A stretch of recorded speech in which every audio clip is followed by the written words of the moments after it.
Alors, petite précision pour les fameux formats PNG à ouvrir et à importer pour pouvoir les emmener sur InDesign pour qu'ils n'aient pas de fond. Donc là, par exemple, j'ai ouvert cette photo qui pour l'instant donc est sur son arrière-plan avec un fond blanc.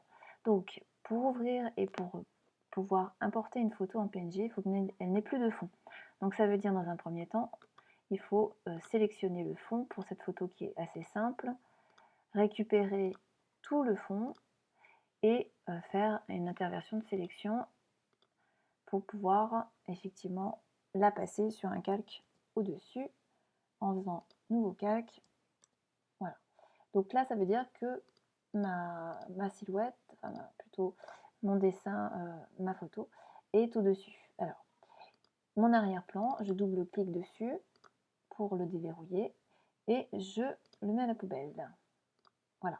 Donc là maintenant, je n'ai plus que cette photo qui est donc sur les petits damiers, donc ça veut dire qu'il y a du vide derrière, et uniquement cette image-là, ce calque-là, donc calque 1, que je vais maintenant enregistrer, tout simplement, ici, enregistrer sous, voilà,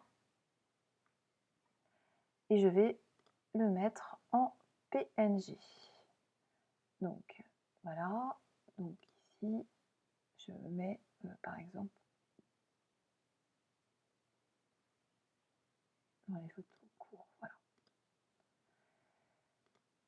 Voilà, donc, ok. Donc une fois qu'il est là, je m'en vais de Photoshop, puisque maintenant j'ai bien enregistré mon fichier. Je repars sur InDesign. Alors, je vais préparer une petite case ici, un bloc image, à peu près de cette taille-là, voilà, dans lequel je vais mettre ma photo, que je vais aller chercher. Donc je vais faire donc fichier, importer. Alors, ma petite photo en PNG, elle est là. Je vais faire ouvrir.